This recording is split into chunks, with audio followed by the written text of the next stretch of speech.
Welcome to the Women of Ihsan podcast. I'm your host, Sophia, and this is an invitation to join me and our amazing guests to find inspiration and insights into your own journey to Ihsan. If you ever feel overwhelmed or confused along the way, I'm also here to support you so you can tackle your challenges with confidence and make progress towards this lofty goal. To find out more about my work, check the episode description and make sure to subscribe. والعصر إن الإنسان لفي خسر إلا الذين آمنوا وعملوا الصالحات وتواصوا بالحق وتواصوا بالصبر. Bismillah wa salat wa salam ala Rasulillah. Welcome to a new episode of the Women of Ihsan podcast. Today with me is Dr. Sabrya Carim, a trained scientist with a PhD in cell biology. Sabrya has worked in lab-based research for 10 years across 2 continents before transitioning into science publishing. She is now a science editor working at Nature Cell Biology, a high-profile journal that publishes scientific research. Sabrya is part of a minority of women from ethnic minority group working in science. She is also a trained public speaker and has practiced public speaking in many forms for the past 17 years. She is passionate about speaking to serve and firmly believes in the power of sharing one's story to drive change. Sabrya is passionate about science and communication and advocates for women and girls in science. I'm super happy to have you. Welcome again and salam alaikum. Wa alaikum salam. Sophia, thank you for having me. Jazakallah khair. You're welcome. Again, I'm super excited. I've been looking forward to this conversation. So let's get into it. So you have recently been on TEDx. Mashallah, it was an amazing talk. And you talk where you talk about yourself, you share your story, and it's really amazing. I shed some tears, I have to say. And anyone who hasn't listened to the TED Talk should go and look it up, inshallah. But it's okay. Let's, if don't feel like, okay, I'm repeating myself. It doesn't matter because there are always new people listening. So share about yourself, your background, and also your personal story. Jazakallah khair, Sophia, for those very kind words, and thank you for watching. It was an absolute honor and pleasure to be on the TED platform. But to answer your question, I'm always happy to share about me and my story. So I'm British Mauritian with mixed heritage, this South Asian and African. And I was born here in the UK, but grew up in the small island of Mauritius. That's in the Indian Ocean and often features on magazines for, I don't know, advertising for honeymoon packages. But that was my home for most of my life, I would say, from the age of 7 to early adulthood, so 19 years old. And I went to high school there. And I guess as a young girl, I was always really fascinated by science. And it's really the pursuit of this passion for science that took me out of Mauritius and sort of across the world.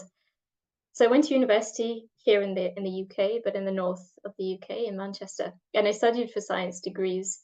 I did a bachelor's, and I loved uni so much that I stayed on a bit longer to do a master's, and then got interested in research and ended up doing. I was very fortunate actually to end up on a doctorate program, so where I studied for my PhD in cell biology, and I trained in science for 4 years doing my PhD, and then had the wonderful opportunity of moving to Canada to actually work in research. And I also furthered my training. So I lived there for 4 years. It was really wonderful. And then about 3 years ago, I transitioned into science publishing. So I left the bench, as we say, so the lab environment, to move into an office space. And this role is slightly different. It involves publishing research. So previously I'd been doing the research myself in the lab, but here now I'm publishing other people doing research and putting it out for the world.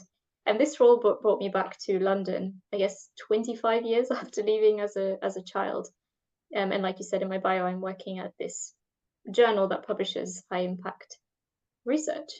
So that's a little bit Mashallah. about me. Mashallah, that's amazing. What about your story? So like I said, I grew up in the small island that Mauritius is within, I guess, the confines of an island, if one can say. And I had quite a typical upbringing within a nuclear family, but very much connected to the extended family. So grandparents, uncles, aunts, cousins, greater aunts, and it goes on. And that was really the main reason we moved back to Mauritius, or my parents at the time moved back to Mauritius from the UK. It was to have that sense of our roots and connection to our family. Forgive my ignorance, but Oh, how big is the Muslim community in Mauritius? yeah, it's a great question. So Mauritians are really a diverse, if you like, population, which I think is something that I learned growing up was tolerance, because what one would define as a typical Mauritian is actually extremely difficult because we are all Mauritian, but we could look extremely different, and that's because of the different heritage. But Muslims specifically would account for just under 20% of the population, between 80 and 20% of the population are of Muslim faith. Yeah. Okay, Yes. But nice. Mauritius is beautiful in the sense that, and this is something I think that I didn't appreciate when I was living there until I left, as many things, is we hear the call to prayer, so the adhan for 5 times a day, resonating anywhere in the island, really, given the Subhanallah. remoteness of places. Eid, both of the Eids, no, that's a lie. One of the Eids, so Eid al-Fitr, is a public holiday Okay. across the island, so it would be, you would not be working by default, nor would anyone else be. And it's fascinating in Mauritius because not just Eid, but for example, Hindus have Diwali as a festival, they have multiple other festivals. A lot of these major ones would be public holidays for everybody. So we had a lot of public holidays in Mauritius. So when we were school kids, it was really fun because, there were certain times of the year, Chinese New Year, the Spring Festival is a public holiday, as well as Christmas and the Catholic main holidays that we see in Europe. So yes, like I'm saying, is as kids it was really fun because there would be certain periods of the year where we would never have a full week of school because there'd be some holiday or another. But I think I only appreciated this blessing when I left Mauritius to come to westernized countries, Europe, or even in Canada, where this isn't the norm. Hearing the adhan or hearing Subhanallah, yeah. a specific siren call when it's Ramadan and it's time to break the fast, for example. So this is commonplace in Mauritius, and of course to see mosques pretty much in every corner in the capital city, and at least a mosque in the villages. So I think it's a really an example of pluralism, Mauritius, where religions really live and coexist, pretty much in harmony. So That's amazing. I think it's pretty beautiful. Because you wouldn't like well, at least I will just speak for myself. I associate hearing the adhan with being in a Muslim country, Yeah. but Mauritius isn't. No, exactly. And Mauritius isn't a secular state, so there are majority religions, but religion doesn't govern the country, isn't governed by any one particular religion. Politically, obviously, that means different things, but in a sense, that's not what's in the constitution. And I think that's what's so amazing about it, which I'm now only now as an adult and thinking more about my Muslim identity. We're called to question sometimes our identity when we're in a space where you have to do more work to feel like you belong. You know what I mean? And I never had this idea of struggling with belonging in Mauritius as a Muslim, and nor does, at least on the outside, anyone else. My classmates, I have friends who are of Chinese descent, I have friends who are, Roman Catholics, I have friends who are of Hindu descent or of the Hindu religion, and this is all very normal. We would share sweets and treats whenever it was, a festival for one thing or another, and it was very normal for people to celebrate. For example, when it's Chinese New Year, the Spring Festival, it tends to be sort of January, February time. We would know that if you had neighbors, so what do you call it in English? The English word is failing me. They'd have fireworks, and a very specific kind of firework that the Chinese versions, it's like these red, I don't even know what they're called, but they're extremely loud firecrackers, actually, rather than the fireworks. Firecrackers is the right word. firecrackers that they would ignite, and it just has to be late in the night. And I think the belief is that it dispels, spirits. So what I'm trying to say is this, if you think about it, could be such a disturbance, to people sleeping at night, but people are fine with it. People, it's part of the culture. It's part of a time of the year that we, come to be used to. People know that Muslims get up at ridiculous hours during Ramadan to fast, and therefore there would be lights. Maybe there'll be a bit of noise because you live very close. Houses are built quite close to one another, and again, that's totally accepted. Or that you'd hear the adhan for Fajr prayer very early in the morning. If you were near a mosque, you would hear it, and this is totally accepted. So I think that idea of acceptance, tolerance within society, and cohabiting is something really embedded in most Mauritians, I think, as a core of who we are. And this idea of diversity and belonging, this was never a question in my own head. And I heard someone else saying that actually, and they're from Spain. And again, they said they lived in a very diverse community, or they went to school where it was very diverse. They were like, this idea of, oh, we need diversity, inclusion, equity. What was that for us? That was the norm, Yeah. So, but it was very It sounds so beautiful. beautiful, mashallah. Alhamdulillah. Really, I feel it's so fascinating as well to broaden our horizon, because sometimes, sometimes we think that whatever we've been experiencing, that's all it is, but it's not. That's right. That's right. It's not. Yeah. And we say travel broadens the mind, doesn't it? Yeah, that's so true. Yeah, because you see other cultures, and like your way of life is not the only way Yeah, to live, correct. basically. That's correct. So yeah, that's really beautiful, mashallah. So I'm Mashallah. glad I asked. I'll be a bit smarter today when I go to bed. That's the French saying that I've just translated, but Alhamdulillah. basically going to bed smarter, a little bit, little bit smarter every day, We hope inshallah. for that, don't we? Yeah. So go ahead. You were about to share your personal story with us. Oh, yes. So like I say, grew up in Mauritius, went to high school there, and when I share the story, it's this very sort of typical turning point moment that I tend to share because, there's multiple stories, but growing up, like I said, I grew up in a very typical Muslim Mauritian family where I'm one of two and I don't have brothers, so I have a younger sister. And we're quite a close-knit family. And, my parents were quite protective. And I feel like I grew up in a very insular environment. It's quite hermetic. So we were very protected. Our world was our family and school, and it was almost by design. My family sort of wanted it to be like that, my parents, so we could really focus on what was important to us at the time without the outside noise.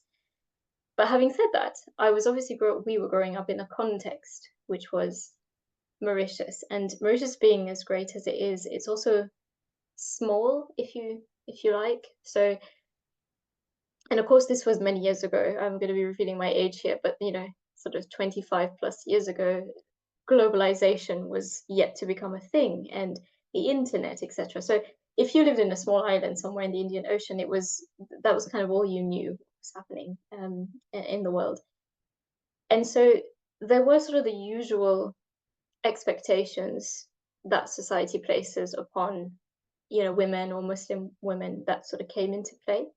But my parents, having lived abroad, so they lived in the UK for quite a long time before moving back to Mauritius, even though they grew up in Mauritius, were quite open-minded, I think, for their time and place as parents.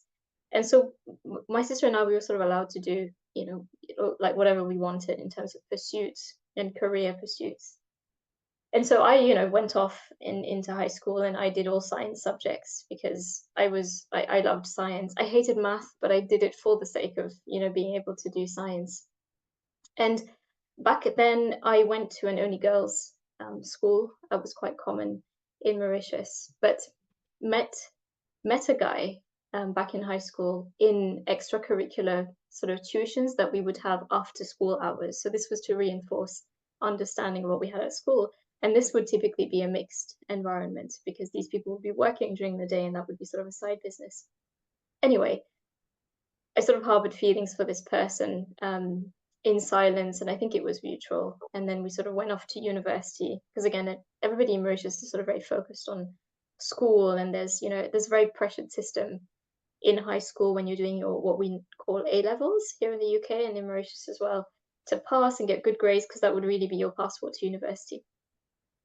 Anyway, I went to university, and one day I decided. So I studied in the south of England, in Bedfordshire, which is this pretty unknown county but quite beautiful. And the university was pretty unknown at the time. And my friend, this person that I like very much, studied in Manchester. So I decided I would go up to Manchester to visit him and let him know how I felt, because I was at a juncture in university where I needed to make a decision about what I was going to do next. And I was studying biomedical sciences, but really the intention was to go into medical school and become a doctor. I'd always sort of had that in mind as a child, and that was one of the routes into it. That's a different story as to why. Anyway, I went up to Manchester and sort of plucked all of the courage in the world and spoke to this guy, and I was made beautiful promises and everything that a young girl wants to hear, a young girl who grew up watching Disney movies and convinced of happy endings, that is a guarantee for every young girl, because that's what we're fed and we're taught and we believe. And everything was great. So I decided, right, we're not going to go into medical school because that's far too long. And again, people tell you it's such an intense training, and even when you become a doctor, how can you manage your life as a wife, maybe in the future as a mother, as a daughter-in-law, etc. So that was off the cards for me back then, and I think I was happy with that decision. Anyway, in a turn of fate, we went through with the whole wedding situation, and it turns out this person didn't show up on to the wedding ceremony, and therefore that didn't go ahead. And in that moment, I still remember, it was a long time ago now, but I remember just feeling extremely shattered and deceived, if you like, by life. It was sort of being left at the altar of life altogether. So in recovering from that, it was a really a turning point, and that's why I say that, because it was in that moment that I think divine inspiration came, and where I said to myself, I should stop putting my dreams on hold or aspirations for what I would like to pursue because of a mere mortal, and they are just that. They're human beings, and human beings, as we go on to discover in life, will let us down, for better or for worse.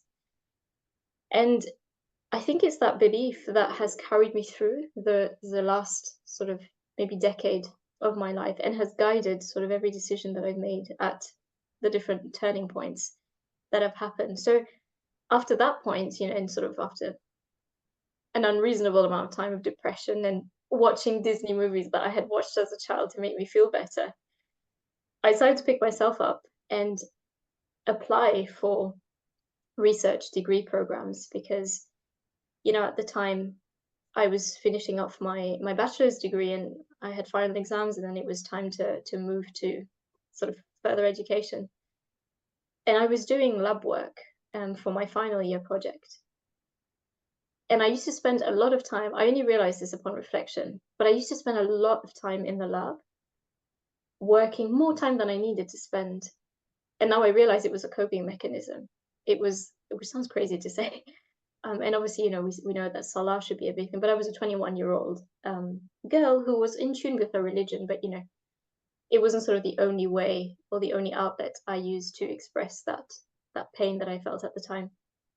So I spent a lot of time in the lab because it numbed how I felt, and my mind was occupied. And at the same time, thankfully, I realized that I was very fascinated by what I was researching. And at the time, I was working with bacteria, watching cells under the microscope, but just the environment of being in the lab, having the lab coat on, and the tools and equipment, I was so fascinated by it. And so I thought, I'd been trying so hard to get into medical school. I'd applied, was going to interviews, was failing. So I thought, you know what, it's fine. I will go and pursue research, because I love this. It's fun. I love being in the lab. Most people hated it, actually, because they were like, oh, nothing is working. The experiments are failing. And they did for me too. But for some reason, I felt motivated to sort of keep pushing forward and troubleshooting and trying to find a different way to make it work. So subhanAllah, I applied for PhD programs, but didn't get on straight away, and then ended up doing a master's by research, which is a master's program that has a big focus on a research project so that you get the research experience. That then got me, alhamdulillah, onto a fully funded PhD program. So I had a scholarship, thankfully, and I didn't have to pay for it. So I was very, very fortunate. And then did research for 4 years and absolutely loved it. Alhamdulillah, I loved it. The challenges that I had, I guess, throughout my PhD time, which were becoming more apparent to me as I pursued this particular route, which again, very naively didn't realize at the time, was that there aren't many Muslim women or women from ethnic minorities that are, doing these fancy, between inverted commas, degrees, PhDs, or tech degrees or engineering degrees. My younger sister felt the same when she pursued engineering, which is, I think, even worse in terms of women representation. So being a woman was one thing, but being a Muslim woman was also totally added another dimension of, let's say, isolation to that. But alhamdulillah, I think it sort of didn't bother me too much, and I was sort of pushing through and persevering, even if sometimes a lot of the times I felt like I had to justify my presence in certain circles or in the lab environment altogether. But I think it was maybe this naive belief and passion that I had. It's like I needed to this research project, this research degree in order to pursue a career in research for myself that kept me going, And like I said, I'm working hard, and it is hard work when you're doing research. I am doing it with a lot of sincerity and honesty and to the best of my ability, whilst being open to learning. That's what everyone else is doing, so I belong here. I belong here too, even if I can't see anyone who looks like me, it doesn't matter. And it was really that belief that I think, upon reflection again, took me through the degree. And when I moved to Montreal, Quebec in Canada, where again I was in a lab environment that actually I was in a hospital. I was working in a research lab that was centered within a hospital, and it was not very diverse at all in general, and so that was even more amplified in that context. But again, with that sense of purpose, and this was my goal, and that's what I need to do. So just pushing forward with that passion and that perseverance, I ended up, being able to do research, and alhamdulillah, we had beautiful results from it. I enjoyed my research. I had fellowships there as well, which allowed me to continue. Originally, I was there for 2 years, but ended up being there for 4.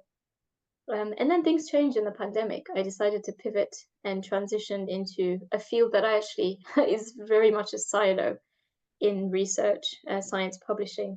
So science publishing and research actually are two sides of the same coin, because people who do research would like to publish their research, of because course. otherwise nobody knows about it. Exactly, yeah.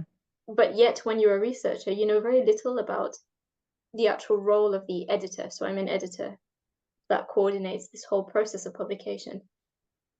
But at the time, as I was trying to make this transition, it was my boss who said to me, I think, it was the pandemic, and research funding was not great for people that were doing very fundamental science projects, which means something that is about understanding the why something happens in the body, but not so much there's a clinical therapeutic application to it. And, COVID was getting all the funding at the time. And so that's why I decided I needed something that's more stable, because when you're a researcher, you're on contracts. So you're contracted for a few years, 3, 4, and you keep renewing these contracts, which isn't very stable. It doesn't allow you to apply for many things. You move around the world as well. So I wanted more stability. That was kind of the rationale behind transitioning into something that was still science, but it would allow me to be in touch with research, but in a different format. So alhamdulillah, I reached out to another woman whom I didn't know. So again, I didn't know anybody who was doing this role. And I just reached out to her. And subhanAllah, someone who was a chief editor got back to that query, which was like a message in a bottle that you send out to sea. You have no idea who you're sending it to, and you're hoping someone's going to pick it up. And this lady picked it up, and she has this very high position, and entertained an informal call with me at the time to explain how she got into it and what it involves. And she said, just apply. She's like, that's how I got into it myself. You apply for the role, you fail, you try again. And Sophia, I applied and failed so many times.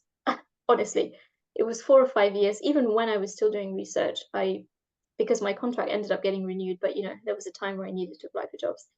And but the learning experience was what eventually enabled me to get the job, because I learned something each time and I got further in the interview process each time. And then Amazing. alhamdulillah, I landed this role, which really is a dream, because in my position, there hasn't been any visibly Muslim woman in this role, in the entire history of the journal. It's been running for 25 years. And I'm so fortunate to be able to use this as a platform to advocate for more girls in science and women in science, which has become the foundation of what I now do, sort of in work a little bit, but sort of outside of work, and on social media. That's So amazing. that's a bit about me. Yeah, amazing. And I'm sure there are lots of, girls, women in science, and listening to your story is, I'm sure, going to be an inspiration for them, and further motivation to pursue this path of science. I Now, think, sorry, Sophia, yeah, I just go wanted ahead. to add there, it's so beautiful how you summed it up. And I think as well, the bigger message also is to actually pursue science if that's for you, but actually whatever it is you put your heart to, and in a space that you see people like you, don't see people like you, but to have the confidence to go for it anyway.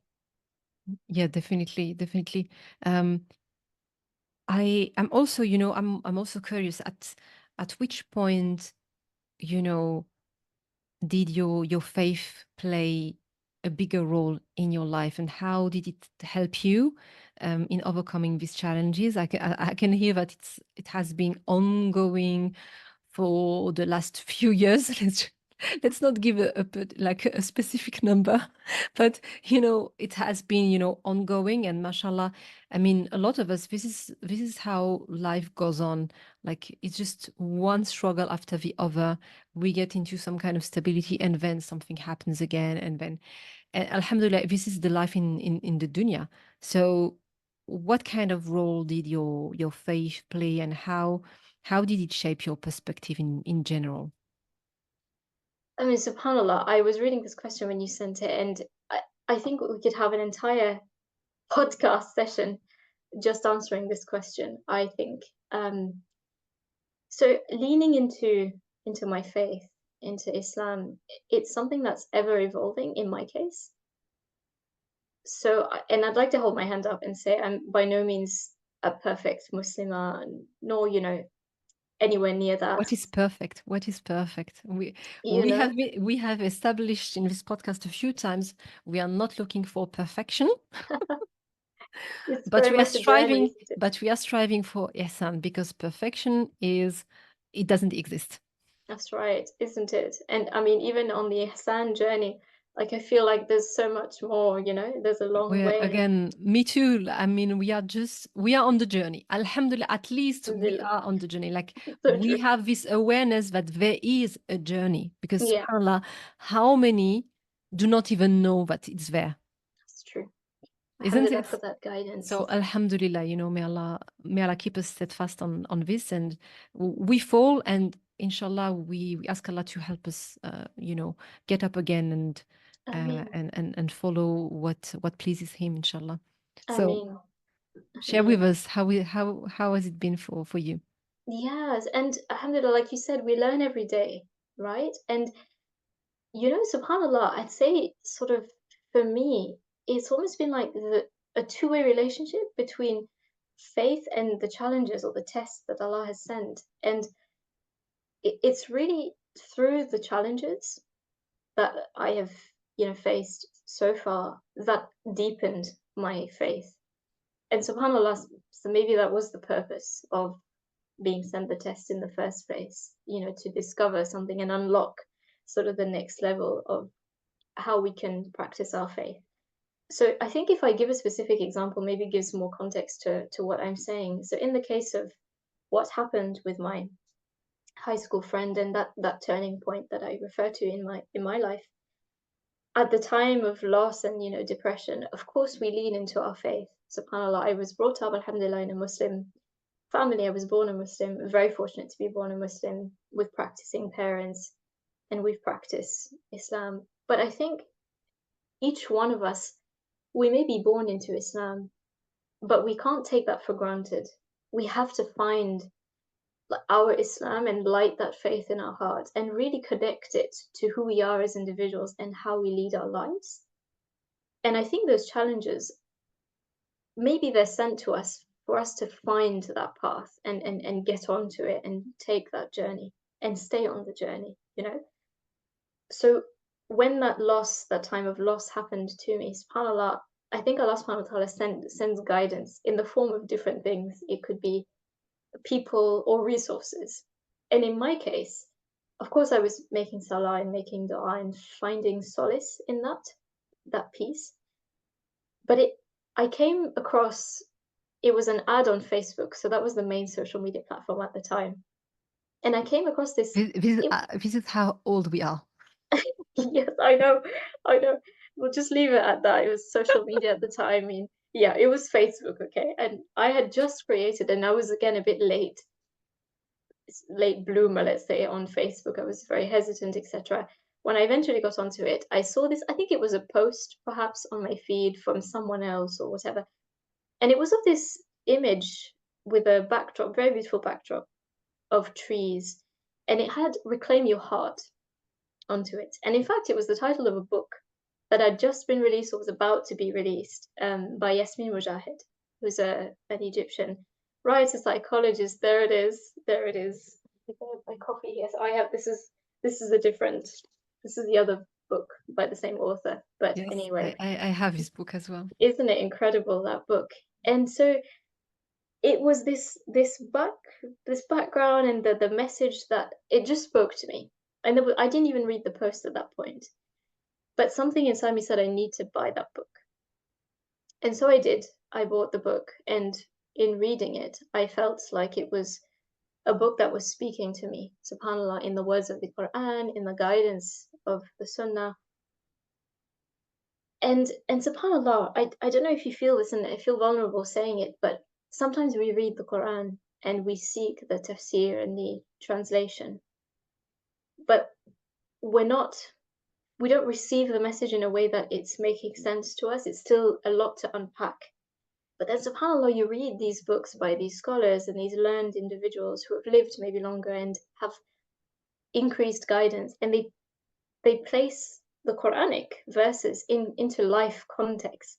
And then suddenly we can resonate with that. And then that's our path into better understanding that verse and better getting that guidance, if that makes sense. And to me, it was such an eye-opener, this book. And may Allah bless the author always for the guidance that she provided to so many sisters. That book spoke to me so much, about attachments to humans, to, in my case, it was very much other human beings. And how our hearts need to be attached to Allah alone. And there's a throne in our heart that can only be occupied by our Creator. And that book was such a guidance to this concept of tawakkul, which again is a work in progress for me. I find this the hardest concept, I think, in Islam to really, really abide by, like mouth, mind, and heart. And so that's really the role faith played. It was suddenly realizing that people, like I said earlier, we're human. We will let each other down, and we cannot place our hopes and expectations and dreams onto any single human being. It's too much weight. We weren't designed to even not ourselves. So true, right? So true. We will let ourselves down, but yet our Creator doesn't. And that was where this whole idea of reliance upon Allah and seeking rizq from Him alone and guidance from Him alone. And over the years, that's a very big concept, by the way, that has deepened again when you go through different things and you seek that guidance, and you come to realize, yes, go back to Allah subhanahu wa ta'ala. He has the answers for you. And that's how faith really, I feel like these challenges, it was not so much I used faith to sort of get over them. It was almost more the other way. It was what brought me to faith. It was made me realize there's nothing or no one in this dunya that can, bear the weight of anything that you're going through or understand it or even provide that healing, it is only to turn to Allah. That's the only way. So yeah, and there's been multiple instances of that and still ongoing, I would say, where you're reminded, no, turn to Allah, don't seek it from others. Yeah, that's so beautiful. Mashallah, I had a few, ideas popping, but I didn't want to interrupt you. I'm sorry. Not at all, not at all. I don't want to interrupt. You are in your flow, your train of thought, and I know how it happens to me when someone interrupts me, or not like it's not in a negative way, but and I can lose my train of thought so easily, and it's so frustrated because I can't find it anymore. Oh, So, subhanAllah. but Peace I out of the guess way. one of the things. So I was thinking is, Yeah. like you said, we get these problems, let it say, like it is like some what we consider problems, struggles, and yes, we could be born Muslims, but something I said previously as well. Being a Muslim is not like ethnicity.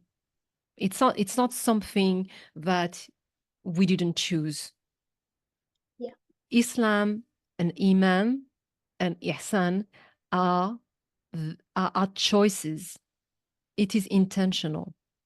Yeah. It is not, oh yeah, my parents are Muslims and Right. therefore I am a Muslim. No. Yeah. Being a Muslim is having faith and acting. And this is why Allah subhanahu wa ta'ala Allah subhanahu wa ta'ala in the Quran, he always describes the believers as people who believe they have Iman, but they do good deeds as well. Yeah. It's always together.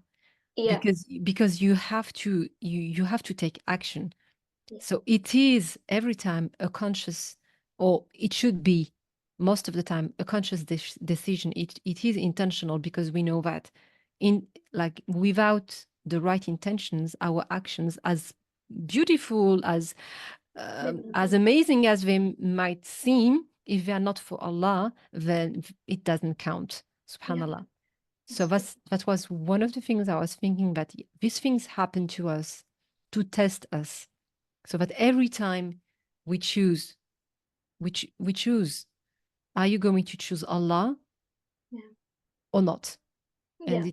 it's as simple as that. Subhanallah. Very true. I think I had something else in my mind, but now it just went. So maybe it will come back later. Otherwise, it's fine. It's okay. I guess it was about the book you shared. The book, subhanallah, I've read it so many years ago. I think it was the year when, like, I looked at my copy here. It's from 2012. Yeah, same here. It was 2012 that it was originally published. Yeah, That's yeah, right. yeah, yeah, That's yeah. exactly So right. yeah, it's I think I'm going to read it again. So, Yeah. mashallah, it's we are all on this journey, and having this awareness Yeah. that we have a role to play, if that makes sense. Yeah. We have a purpose. Yeah. Allah's given us very unique talents, skills, Yeah. personalities, That's right. and Absolutely. as different as we all are, we can all connect with Him and strive for ihsan. So So this, true. That's beautifully so said. this, so this is my segue basically to my next question. Oh, nice. What does it mean for you personally to strive to become a woman of ihsan? Right. It's a lovely question. I mean, like we said earlier, we're constantly striving to be better versions of ourselves. And hopefully this is a daily process that we undertake. I don't think this sort of just happens overnight. It's through, the constant habits that we develop and the steps that we take.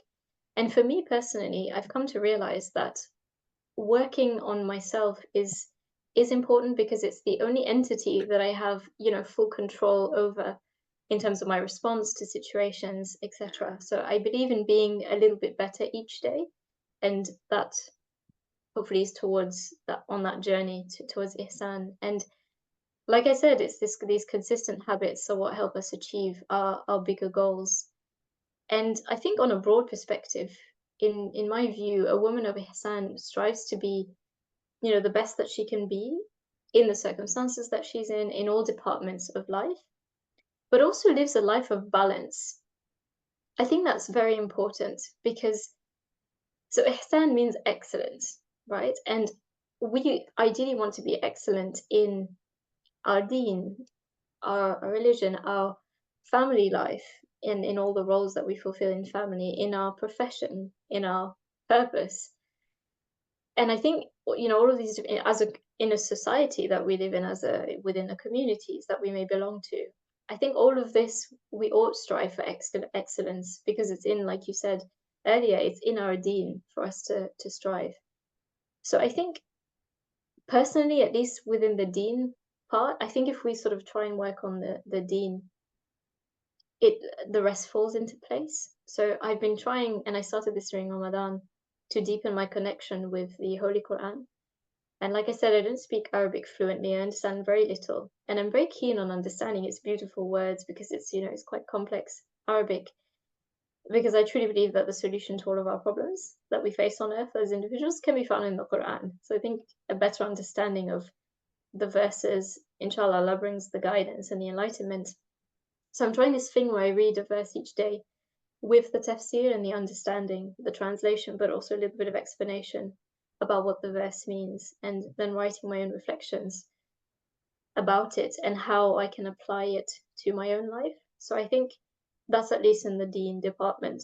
And I think in the rest of the department, I'm trying now to balance, you know, work with health goals, or being healthy, you know, eating right, as well as family time, spending quality time with the family, being there for them, you know, when they need it, and nurturing relationships, but also sort of my role in the community. So I'm trying to see life sort of in these buckets almost, and trying to fill them consistently each day, doing something and a small step. I need to set myself very baby steps, otherwise it doesn't happen. And I think inshallah that makes for all round balance, and the bigger picture is hopefully we're on this journey towards ihsan. So that's what it means to me. It's being balanced. And I think ultimately, in the very sort of essence of being a woman of ihsan, is to be, you know, a good person deep down, like a morally correct person, which is why I think that the definition of ihsan is so important. It can look very different, I think, for different people. You know, you can excel in your career, but if you're a terrible person, is that really excellence? I don't know. I don't want this to be judgmental, but for me personally, at the very core of it is, you know, that you're trying to better yourselves, be kind, empathetic, compassionate, and just at your core, a good person. That's how I see the title of your beautiful podcast. Mashallah, that's beautiful. Alhamdulillah, I love what you said, and you know, having this, like you said, this image of the buckets, like you have all of these different buckets, these areas of your life, and trying to give basically each people, each area, their rights at the end of the day, and sometimes some days are better than others, but again, at least it is on our radar. Yeah. Again, we kind of underestimate the value of that, of having this awareness, because at least we know, and we are trying to get better, because Yeah. unfortunately so many of us we don't have this awareness. It's not at the forefront, and this is also kind of, you know, reminder to myself and anyone who's listening that, again, it is a conscious effort. Like any other relationship that you have, you need to nurture the relationship. Like the relationship you have with Allah subhanahu wa ta'ala, we need to be proactive and not just, yeah, waiting for things to happen to us, because it's not. We really need to be intentional. And I love that. So true. and I remembered one of the things I was thinking about Yeah, go for it. when you were speaking, when you were talking about the book Reclaim Your Heart by Yasmin Mujahid. Relying upon Allah alone, and not relying even like other people, like other of creation, and even ourselves, because at the end of the day, we are also very much fallible. We have a lot of defects, like we have no control over our health.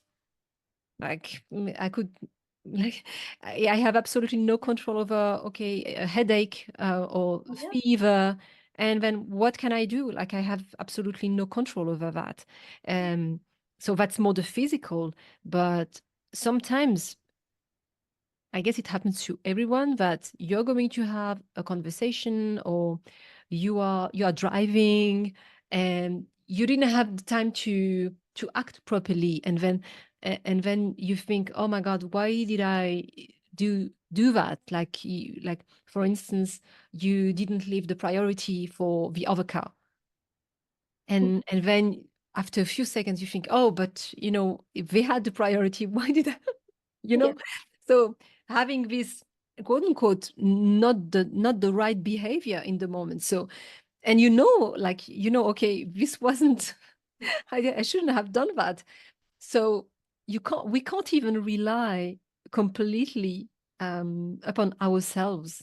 And but actually, and there's also dua, to make every morning and every evening about that, asking Allah subhanahu wa ta'ala um, to help us in our affairs, and to not leave us to anyone, to any creation, even for the blink of an eye, except for Him, because He's the only one who can be relied completely, 100%, in the past, in the future, forever, who we can rely upon.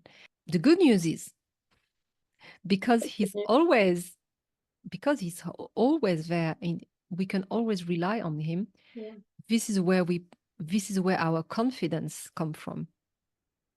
That's right. Because if we think our self-confidence, our self-esteem comes from what we do, what we are able, like what we are capable of, then at some point we are going to be disappointed by our own selves. But if we take our confidence from Allah, then this is where it becomes powerful. 100%, 100%. And actually, I love that you said that. That's totally what kept me going, at least on this path. And like you say, the word confidence, when you realize that you don't place your expectations or your hopes or your abilities, you know that it all lies with the Creator, then you have confidence. Why do you not have confidence? Because He's put you on this path. SubhanAllah, you're asking Him every day, is this the right thing for me to do? Guide me, help me, increase me in barakah. He will take care of you, and subhanallah, why not walk the path? Because Allah, and if Allah is there with you, you can walk the path. You don't need anyone else, and no matter what is what looks like around you or not. And subhanallah, and I think that's where we lean into our faith. And I wanted to say, whilst you were speaking, something came to mind as well. What you just said is so beautiful. When we rely and place our trust, subhanallah, that is the definition of being a Muslim. Right? How do we become Muslim? We take the Shahada. What does the Shahada say? La ilaha illallah, right? Muhammad Rasulullah. There is no other God or deity but Allah. And God doesn't only mean, at least in my understanding when I was a child, it was like, oh, it means that you can't pray to all the other gods that are out there. Yes, of course it means that. But what are you making an ilah, right? What are you making a God? It could be whatever, fashion, music, your job, your career. You can be a slave to that. And when you are, Allah will show you that that thing will let you down. Yeah, definitely. This is why we reaffirm, right? La ilaha illallah. So it's like, it is that the very essence of being a Muslim. And we say this, but do our hearts really understand La ilaha illallah, right? So. Yeah, amazing. Jazakallah khairan for adding For you to also. that. Of course. I love what you just said, that we are slaves to Allah subhanahu wa ta'ala. And when we become slaves to, and a lot of times it happens more often than not, become slave to our work, or even maybe to our family, like you touched upon attachments. And sometimes we don't have the right attachment to some people in our lives. Yeah. And Absolutely. and we become slaves to that. Yeah. And this is where we should think and realize something is wrong. I need to change something. The only one I should surrender to and be a slave to is Allah subhanahu wa ta'ala.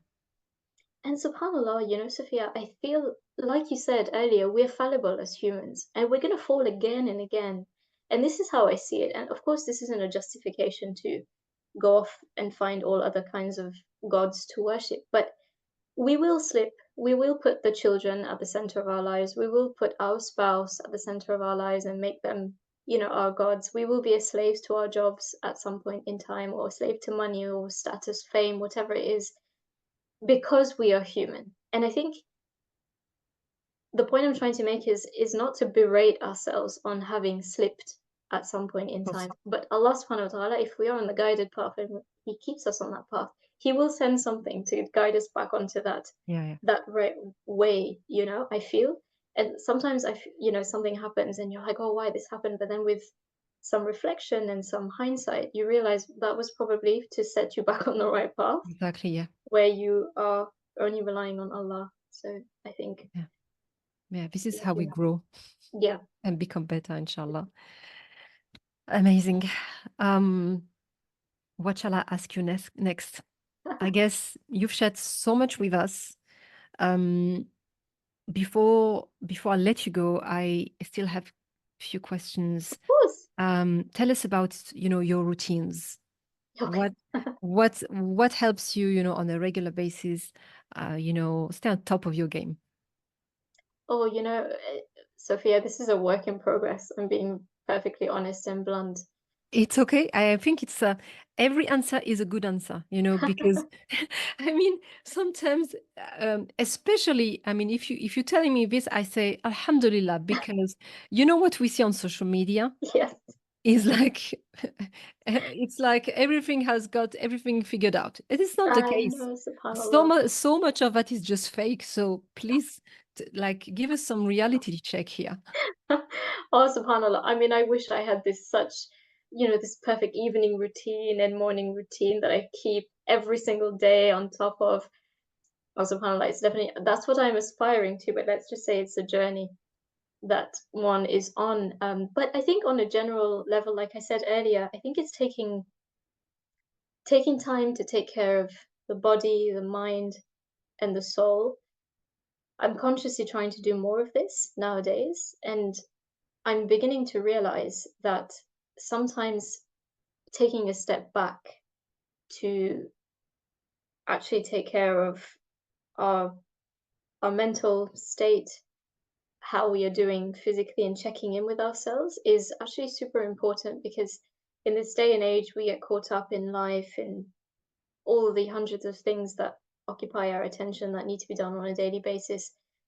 I think sometimes finding that moment of pressing, and I think having the strength to press that pause button, because it can be very difficult for some of us to just stop and take a breath. So I strive, you know, to try and get Salah on time. And this has been a goal and a work in progress again, to try and keep things on track with that, and to use actually the Salah times to work life around, you know, rather than what we tend to do sometimes the other way around. Mm-hmm.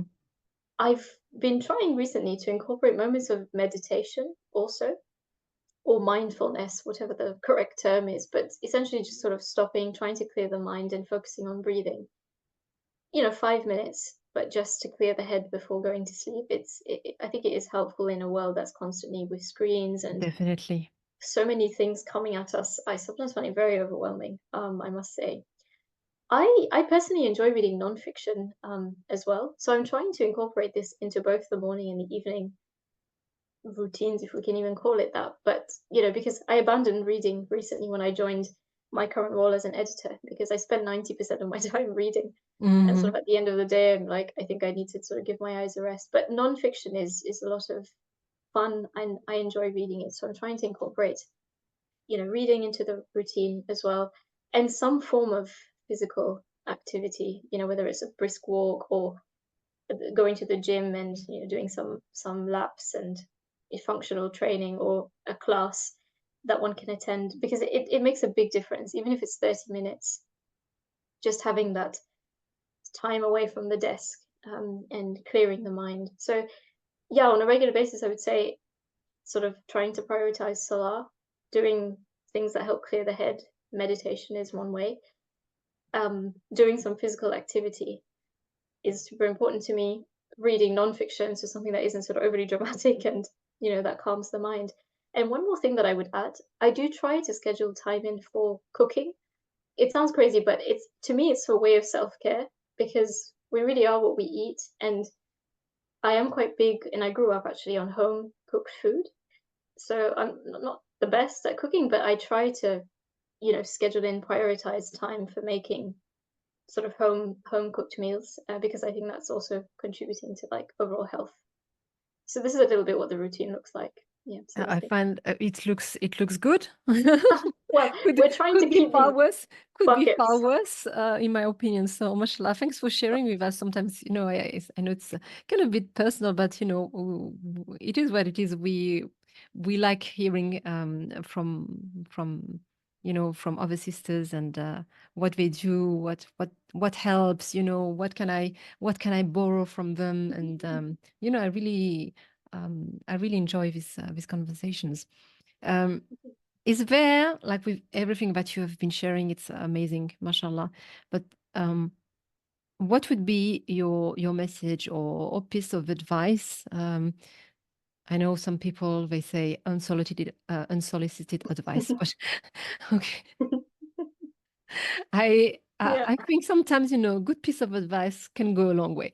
So what would be your message or piece of advice for the audience, and mainly we are women here, and especially the younger sisters? Be fearless in the pursuit of that which you love, and which is halal, of course. Don't put any limitation on you whatsoever, truly. And at all levels, whether it's your own mind, whether it's close people around you who mean well for you, or even the society. Be unrealistic in your dreams, even, and pursue them unabashedly. For us Muslim women, Allah is with you, and He sees the sincerity in your heart and help you achieve that. So the message really is, yeah, be fearless in the pursuit of that which you love. Mashallah. Thank you so much for this. And you are a living example of that advice. Oh dear. We try, inshallah. I think we try. I think I could be more fearless. I Really? think. Yeah. I think I could be more fearless. Sometimes, I watch these business posts that you see here and there on LinkedIn, and they say, oh, taking risk is, the biggest asset for your business, etc., etc. And sometimes I'm thinking, I wish I were more risk, Mm-hmm. Prone to take. I'm a very risk averse person. I don't like Mm-hmm. taking risk. Like I don't know. This is the image I have of myself. So I think I could use that advice myself actually, and Mm-hmm. be more fearless in certain departments. And I think as we Uh-huh. get older, we fear more, Of course. Mm-hmm. right? And I think if we can hear that message when we're a bit younger, and I think when we're younger, it's sometimes not ourselves holding us back, it's other things, Yeah. but sometimes it's ourselves. Mm-hmm. But yeah, I could definitely use that myself. So advice to self first. Okay. Yeah, but again, we don't compare ourselves to others, but we compare ourselves with ourselves. And if what you were saying, it resonated with you, you know that there is somewhere where you could actually do a little bit more. So Yeah. that's interesting. I mean, fearless in the sense, like you said, taking risks, and it could be in terms of like business wise, like starting your own business, or maybe realizing the career I am, like the career I am on is not right, it's not fulfilling, but how can I change? It's all I know. So Mhm. it's also taking a risk to try to pivot and do something else. Yeah, So I guess it looks different for each and every one of us. that's correct. That's I, what I wanted to pinpoint here is, could be in your personal life, it could be, again, professionally, it could be in your community. For instance, you've always wanted to start a project in your for your community, and you haven't done that. And sometimes all you need to do is just start, even if you don't have everything figured out. yeah, You just see the step number one and you don't yeah, know how step number two is going to look like, but you go for it all the same. So 100%. I love that, and it reminds me of a reel I had on social media, which is, I think personally, the biggest step is that first step, and it's the scariest step as well. mhm, So, like you mhm, say, once you've taken that first step, even if the path isn't figured out, mhm. inshallah, it lights itself as you go along. And as you said, it doesn't have to be these big grand moves, right? It could Yeah, it could be a career change or a country change or something that you start, and it could also be calling up a friend and telling them about what you want to do, and then yeah, getting some advice, and then signing up to a free training, and then yeah, see where that goes. It exactly. could look like different things for different people. Yeah, So definitely. So thank you for sharing this. And yeah, now last question. Who would you like to see on this podcast as a guest, and what would you like to ask her? uh, I love this question, Sophia, and I'm going to say I took a very scientific approach to. So obviously, you looked at this up You beforehand, and dissected the question. I dissected it, put it under the microscope, and stained it. Subhanallah. I mean, alhamdulillah, I love this podcast and have listened to a few of the others. Other sisters that you've had on here. And And you so, know a few already. absolutely, absolutely. And mashallah, you've had some incredible ladies on here, people that would have been on my list any day. So I will not say those names because obviously they've been on here already. And I came up with a couple that I thought equally would be very good. And I realized that one of them has been mentioned already, so I will not mention them. The person that I think, the lady that you could have on here, and I don't know if she's been mentioned because I must say I haven't listened to every episode. Her name is Atika Dawood. Atika is a festival coordinator, sort of broadly speaking. And as far as I know, Atika doesn't have sort of huge social media presence and like a company website, etc. She's a purely, you know, relatable and I don't want to say normal human being, that sounds terrible. She doesn't have like a business or a name, a brand like myself, but she's to me, she's really a living example of what I think a woman of Ihsan looks like. So she's festival coordinator for the fantastic Ramadan festival that's hosted each year by the charity that's Ramadan Tent Project. It's a charity based here in the UK, and they do work primarily during the month of Ramadan. And she coordinates this festival of open iftars that they host during Ramadan. She's also the festival producer at the London Palestine Film Festival, which is a really beautiful initiative that happens annually for 2 weeks, showcasing Palestinian films and creativity. But mashallah, why I think she should be on this podcast, she's such a beautiful soul and she's so excellent in what she does and how she does it. So I think it'd be so in keeping with the soul of your podcast. I mean, her strength and her faith are just inspirations for me personally. And what I would ask her, honestly, I would ask her, how do you balance your work and your faith and everything? She has multiple spinning plates, and subhanallah, that's what I would ask Atika. So yeah, Inshallah, like, you connect me with her. of course. I don't know who the sister is, so Yeah, so I that's what would I love, mean. I would She's love, a she's a yeah. very she's a very behind. So the people that I had on my little shortlist are behind the scenes people. So they're not the Mm. face of a charity or a company or a brand or a business. I don't think there's anything wrong with that, but I'm a huge fan of people who are working behind the scenes, who are Yeah, yeah, really I the love that as spine. well. Yeah, I want to put them, well, not on the scene because it's an audio podcast, but at least Yeah, that we get to hear from them. That's right. And I Mm. think this format, mashallah, suits a lot of people who maybe like being behind the scenes and, not showing their face, etc., but have value to share. So I truly believe these behind the scenes individuals, we have a lot to learn from them, Definitely, inshallah. Let's connect with her, inshallah. for sure.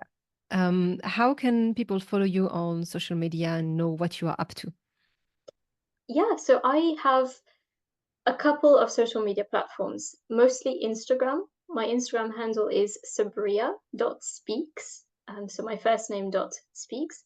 I share sort of short videos of science or communication, usually discussing topics related to women in science because that's my expertise, speaking reflections, or sometimes vlogs of my day-to-day experiences from work travel that I'm very fortunate to get onto to public speaking competitions. So Instagram is the main one, I would say. I also have LinkedIn. I'm under Sabrya Carim. You can find me on LinkedIn, and inshallah, in the works of creating a website. So stay tuned for that. It's not live yet. Inshallah. So Whenever it's live, you let me know, and I'll share thank you, Sophia. in the episode description, inshallah. Thank For you. those who read them, please read the description.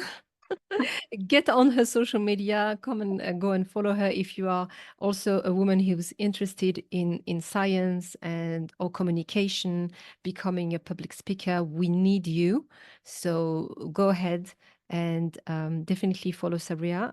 As I do, I always enjoy your post on Instagram and LinkedIn. It was amazing speaking with you, Sabrya. Oh, Jazakallah khairan, Sophia, for having me on your incredible platform.